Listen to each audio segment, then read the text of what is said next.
Karena total chapter dari novel ini lebih dari 1000, pembahasan selanjutnya kita akan lakukan dengan membacakan garis besar ceritanya saja. Saya akan sebisa mungkin tak melewatkan detail yang ada di setiap chapternya. Kalau terlewat, nanti pasti akan dijelaskan di chapter-chapter yang akan datang. Kita lanjutkan dari chapter 10. Merespon suara ketukan dari luar, Glenn bertanya dari dalam ruangan, siapa itu? Dan karena bahaya yang mungkin menghantuinya, ia segera membuka laci mejanya dan mengambil pistol dari sana. Setelah diam sejenak, orang dari luar pintu pun menjawab pertanyaan Glenn. Ia mengaku bahwa dia adalah Beach Mountbatten, seorang polisi yang bertanggung jawab terhadap wilayah sekitar apartemen Glenn. Dari ingatan Glenn, ia adalah pria yang brutal, keras kasar, dan memiliki suara yang khas. Cocok untuk area sekitar apartemen Glenn, yaitu area berpendapatan rendah yang banyak terjadi tindak kriminal. Begitu tahu bahwa yang mengetuk pintu apartemennya adalah polisi, Glenn segera menyembunyikan pistolnya di dalam kompor yang sedang setengah menyala, menguburnya dengan arang dan menaruh teko di atas kompor itu. Kemudian ia membukakan pintu itu dan mendapati ada 4 orang berdiri di depan pintu apartemennya. Beach Mountbatten dengan jenggot coklatnya yang terawat menjelaskan bahwa ketiga orang yang bersamanya adalah inspektur. Keempat orang itu mengenakan seragam polisi dan terdapat motif kotak-kotak berwarna hitam dan putih di seragam mereka, serta memakai topi polisi juga. Tampak lencana sirvel berbentuk heksagon di bahu ketiga orang inspektur itu. 2 orang berjumlah 3 lencana dan seorang lagi 2 lencana di bahunya. Tampak berpangkat lebih tinggi daripada Beach Mountbatten yang rencananya hanya berbentuk V chevron dan berjumlah 3 buah di bahunya. Glenn kurang tahu banyak tentang pangkat polisi di dunia ini. Pimpinan dari ketiga inspektur itu adalah pria paruh baya dengan rambut agak samar-samar putih dengan tatapan tajam yang seakan-akan bisa membaca pikiran dan menakutkan. Ia menanyakan kepada Glenn tentang apakah ia kenal dengan Wells McGovern. Tentu saja Glenn kebingungan dan sedikit gugup.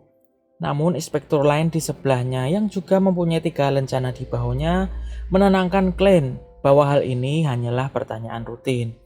Inspektur yang ini berusia sekitar 30 tahunan. Menurut Glenn, mata inspektur ini yang berwarna abu-abu membuat tatapannya seperti danau di tengah hutan purba yang belum terjamah manusia, memberi kesan dalam yang sulit dijelaskan. Mendengar itu, Glenn menenangkan diri dan menjawab bahwa Wells McGovern adalah teman sekelas saat kuliahnya dan berasal dari Constant. Mereka juga memiliki mentor yang sama, yaitu Senior Associate Professor Quentin Cohen. Di kerajaan Lone Kingdom, profesor bukan hanya sebuah gelar, namun juga sebuah posisi, seperti gabungan antara profesor dan dekan jika di bumi. Itu berarti hanya ada 1 profesor di fakultas. Jika associate profesor ingin menjadi profesor, maka mereka harus menunggu profesor yang lama pensiun atau mendapat posisi profesor dengan kemampuannya sendiri. Gelar associate profesor sendiri dibuat oleh komisi pendidikan kepada akademisi dengan prestasi yang cukup mumpuni, namun belum mampu menjadi dan mendapatkan kedudukan sebagai profesor. Glenn juga meyakinkan bahwa mereka memiliki hubungan yang baik-baik saja, bahkan mereka bersama-sama mencoba menerjemahkan buku catatan dari era Epoch keempat milik Wells. Glenn menanyakan apa yang terjadi pada Wells, dan dijawab oleh inspektur dengan mata berwarna abu-abu tersebut yang tadi menenangkan Glenn. Ia mengatakan bahwa Wells telah meninggal. Begitu juga dengan Naya. Mereka berdua meninggal di rumah Wells. Naya meninggal dengan cara mencelupkan kepalanya di baskom berisi air sampai kehabisan nafas. Sedangkan Wells meninggal dengan cara membenturkan kepalanya ke dinding berkali-kali sampai meninggal. Artinya mereka meninggal bunuh diri. Glenn terkejut tak percaya. Inspektur bermata abu-abu tersebut lanjut menginterogasi Glenn sambil memberi kode dengan matanya kepada inspektur satunya lagi yang punya 2 lencana di bahunya. Inspektur yang satunya lagi ini tampak seumuran dengan Glenn, berwajah menarik, berambut hitam, dan memiliki mata berwarna hijau. Wataknya tampak santai dan murah senyum. Jika digambarkan, maka wataknya seakan-akan seperti puisi romantis. Glenn menjelaskan pada inspektur itu bahwa ia bertemu dengan Wells terakhir adalah tanggal 26 Juni untuk menerjemahkan buku catatan dari era epoch keempat itu. Dan langsung pulang untuk persiapan interviewnya tanggal 30 Juni nanti di jurusan sejarah Universitas Tingen. Tingen terkenal dengan kota universitas. Ada 2 universitas di sana. Ada juga sekolah teknik, sekolah tinggi hukum, dan sekolah tinggi bisnis. Terkait dengan pendidikan, Tingen nomor 2 setelah ibu kota kerajaan yaitu Baeklan. Inspektur muda yang bermata hijau tadi tampak membuka buku catatan Glenn di meja yang lupa disembunyikan Glenn. Melihat itu, Glenn tanpa sadar berteriak, "Hei!" Namun, inspektur muda itu hanya tersenyum santai pada Glenn, lalu lanjut membaca buku catatan Glenn. Glenn pun juga tak bisa apa-apa. Inspektur muda itu menemukan kalimat "semua akan mati termasuk aku" dan menanyakan apa maksudnya. Namun Glenn mengaku jika ia lupa beberapa ingatannya, termasuk kenapa ia menulis kalimat tersebut sambil memegangi keningnya. Glenn berbicara jujur apa adanya. Terkadang berbicara jujur merupakan jalan terbaik. Tentu saja jawaban Glenn tersebut justru tampak seperti kebohongan mencolok yang busuk. Fritz Mountbatten dengan temperamennya tentu saja tak percaya dan marah-marah pada Glenn dengan nada yang tinggi. Bahkan Glenn pun tak percaya dengan ucapannya sendiri. Namun di luar dugaan, inspektur yang bermata abu-abu itu percaya dengan Glenn. Glenn pun juga terkejut dengan hal itu. Inspektur bermata abu-abu itu kemudian meyakinkan Glenn jika dalam 2 hari akan ada seorang expert yang akan bisa membantu Glenn mendapat kembali ingatannya. Tentu saja Glenn khawatir bagaimana jika nanti memorinya dari bumi terekspos. Inspektur muda yang membawa catatan Glenn selesai membaca, meletakkannya lalu menggeledah meja Glenn. Untungnya inspektur itu tak mengangkat teko dari atas kompor itu. Inspektur bermata abu-abu kemudian berterima kasih pada Glenn karena telah kooperatif. Segera mengakhiri interogasi tersebut. Glenn terkejut karena interogasi itu begitu sebentar, tak sama dengan yang di bumi. Apakah karena kepolisian di dunia ini baru muncul kira-kira 15 atau 16 tahun yang lalu? Pikir Glenn. Sebelum mereka keluar, Glenn diminta untuk tidak pergi keluar kota Tingen untuk beberapa hari ke depan karena bisa-bisa ia akan menjadi buron. Lalu mereka keluar satu persatu. Inspektur muda dan bermata hijau itu yang terakhir keluar, menepuk pundak Glenn dan mengatakan bahwa Glenn sangat beruntung karena kejadian yang sedang para inspektur selidiki ini dan melibatkan Glenn, biasanya semua orang yang terlibat akan meninggal. Sangat beruntung Glenn masih hidup. Ia mengatakan hal itu dengan santai, tersenyum dan tindakan yang tenang ibarat sebuah puisi romantis. Glenn merinding mendengarnya. Baru saja pintu ditutup, Glenn segera membukanya kembali, melihat keluar pintu dan bertanya dengan suara lantang, "Kalian akan melindungiku kan?" "Aku tahu kalian pasti melindungiku." Namun tak ada jawaban. Glenn meyakini bahwa para inspektur itu masih mengamatinya dari jauh. Karena itu ia masuk lagi ke kamarnya dan menutup pintu tanpa mengejar mereka. Beberapa jam kemudian Glenn berakting seolah-olah merasa cemas, gelisah, takut dan bergumam dengan kata-kata yang tak ia mengerti. Ia yakin inspektur itu masih mengawasinya dari kejauhan. Glenn tertawa dalam hati karena merasa berhasil mengelabui mereka. Sore pun tiba. Penghuni apartemen itu satu persatu pulang dari kesibukan mereka masing-masing. Dan Melissa pun juga akan segera pulang dari sekolahnya. Glenn mengangkat teko dari kompor, mengambil pistolnya, dan menyelipkannya di papan di bawah tempat tidur susunnya. Ia merasa khawatir jika tindakannya mengambil pistol itu diawasi inspektur, dan tiba-tiba nanti kamarnya akan didobrak. Namun, setelah menunggu beberapa menit, hal itu tak terjadi. Glenn merasa lega. Ia tinggal menunggu Melissa pulang dan memasakkannya daging kambing rebus dengan kacang polong yang lembut. Karena Melissa belum datang juga, Glenn berinisiatif untuk memasak sendiri. Jadi saat Melissa tiba, masakan sudah siap. Glenn selama ini tidak pintar dalam hal memasak. Terkait ia yang tiba-tiba bisa memasak, ia menyalahkan hal itu ke Wells McGovern yang telah meninggal. Karena semasa hidupnya ia tak hanya mempekerjakan koki yang ahli dalam hal cita rasa mid Caesar, Tapi ia juga sering menciptakan resep masakannya sendiri dan mengundang teman-temannya untuk mencobanya. Orang yang telah meninggal kan tak bisa protes, pikir Klein dalam hati. Atau mungkin bisa protes karena ini kan adalah dunia di mana mistisisme itu berada. Tanpa berpikir lebih jauh lagi, Klein lanjut memasak. Pelan-pelan, masukkan bumbu, meracik-racik. Dan setelah beberapa saat, masakan Klein akhirnya hampir selesai. Tinggal sedikit tahap lagi. Walaupun belum selesai, aroma semerbak yang menggugah selera sudah tercium di kamar apartemen Klein, bahkan sampai keluar kamar. Melissa yang sudah pulang, baru dari depan pintu kamar apartemen saja sudah tercium bau lezat dari masakan Klein. Kemudian ia masuk dan terkejut, menanyakan Klein apakah ia yang membuatnya. Klein dengan agak menyombongkan diri sembari tersenyum mengatakan iya. Dan bahwa dia telah diajari kokinya Wells untuk memasak. Nampaknya aku berbakat, ucap Klein sambil bercanda. Mendengar jawaban itu, Melissa hanya terbengong. Lalu sembari menunggu masakannya Klein selesai, Melissa meletakkan tasnya, ganti baju, cuci muka, dan cuci tangan. Setelah Melissa selesai, sepiring stew daging kambing dengan campuran kacang polong yang lembut, kentang, wortel, dan bawang telah siap di meja. 2 potong roti gandum yang diolesi sedikit kuah gravy dari stew tersebut juga telah siap di meja. Ngomong-ngomong, sebagai catatan, stew adalah hidangan dengan kuah pekat dan kental yang berisikan daging atau sayuran yang telah direbus dalam waktu yang lama. Hidangan ini biasanya cocok untuk dimasak bersama jenis daging yang butuh waktu lama untuk menjadi empuk. Mereka menikmati masakan itu bersama. Melissa mengambil kentang dengan garpunya, menggigitnya, dan terasa lembut di mulutnya. Kemudian Klein menyuruhnya mencicipi daging kambingnya. Melissa tanpa sadar menuruti permintaan Klein tersebut.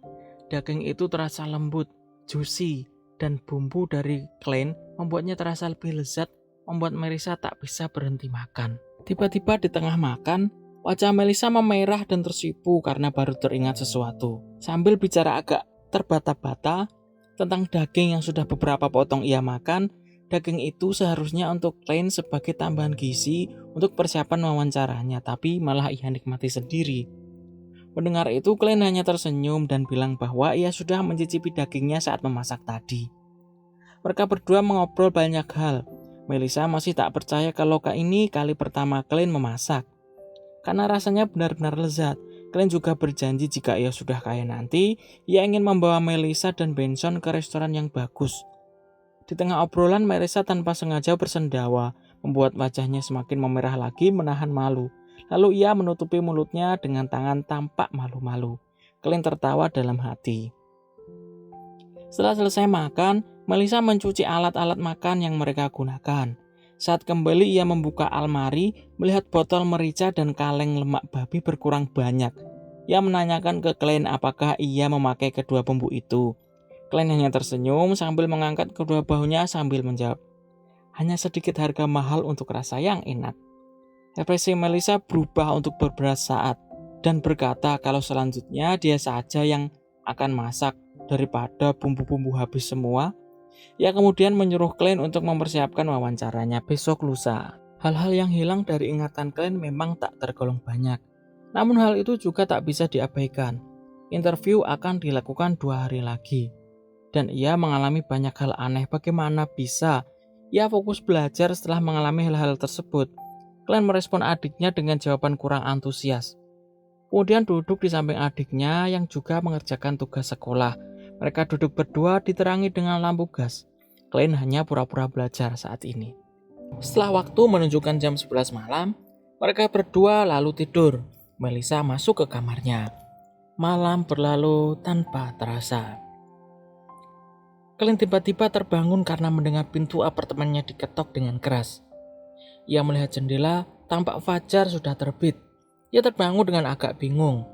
Melissa pun juga tak membangunkannya. Orang yang mengetok pintu mengaku bahwa ia adalah Don Smith. Siapa itu Don Smith? Klein membuka pintunya dan mendapati inspektur yang sebelumnya di balik pintu. Inspektur yang bermata abu-abu dan berumur 30 tahunan.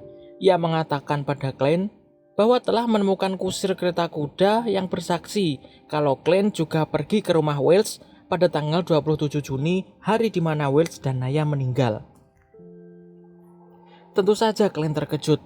Dengan senyuman yang ia paksakan, Klein menjawab bahwa kematian Naya dan Wells tak memiliki hubungan yang mengarah langsung ke Klein. Ia bersikukuh tak ingat dengan kejadian yang terjadi. Klein berkata yang sebenarnya. Tentu saja, ada hal yang ia tutupi. Don Smith berkata bahwa sebuah pistol revolver di kediaman Wells hilang dan mungkin bisa menemukannya di apartemen Klein. Klein akhirnya tahu dari mana asal pistol itu. Klein lalu menunjukkan tempat ia menyembunyikan pistol itu di bawah papan tempat tidur. Klein menjelaskan bahwa ia terbangun di meja belajarnya dan pistol itu sudah berada di sana, seolah-olah ia baru saja bunuh diri. Dan sejak saat itu, ia kehilangan bagian dari ingatannya. Klein sangat hati-hati dengan apa yang ia ucapkan.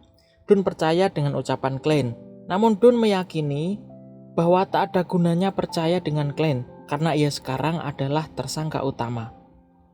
Don meminta Klein untuk ikut bersama ke kantor polisi dan bertemu dengan expert yang mungkin bisa membantu mengembalikan ingatan Klein. Expert itu akan datang 2 hari lagi, namun ternyata ia telah menunggu Klein dan membuat Klein terkejut. Tentu saja Klein tak ingin bertemu dengan expert tersebut. Ia takut rahasia bahwa ia dari bumi akan terbongkar. Mengingat Kaisar Rosel yang sepertinya pendahulunya dalam bertransmigrasi meninggal dibunuh. Jadi, hal yang berbau transmigrasi kemungkinan akan dibawa ke pengadilan.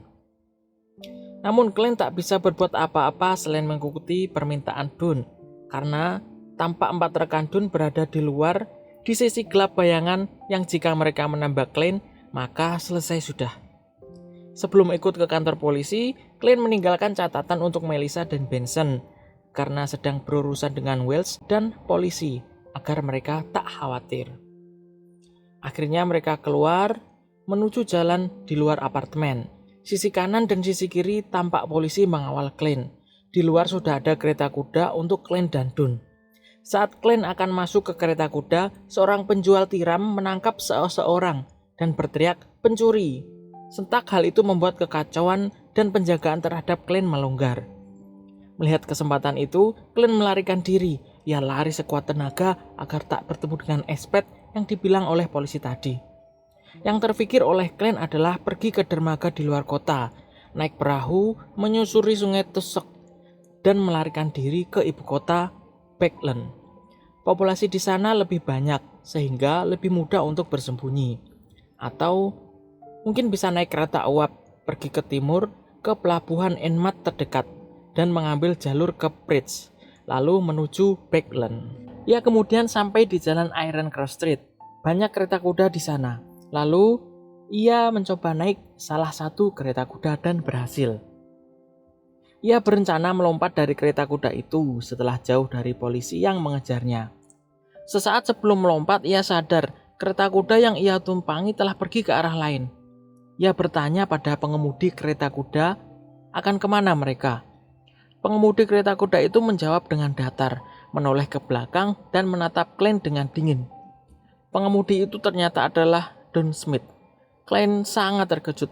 Semua di sekitarnya kemudian menjadi buram. Terbangun, Klein kebingungan. Ia melihat ke jendela kamar apartemennya tampak bulan berwarna merah tua. Kejadian tadi ternyata mimpi buruk.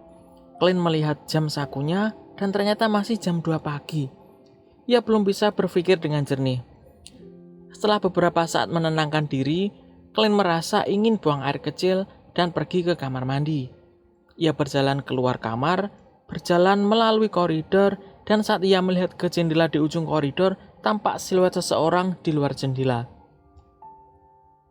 Sebagian siluet itu tertutup bayangan, dan saat siluet itu berbalik badan, tatapannya tampak dalam dan dingin. Warna matanya abu-abu.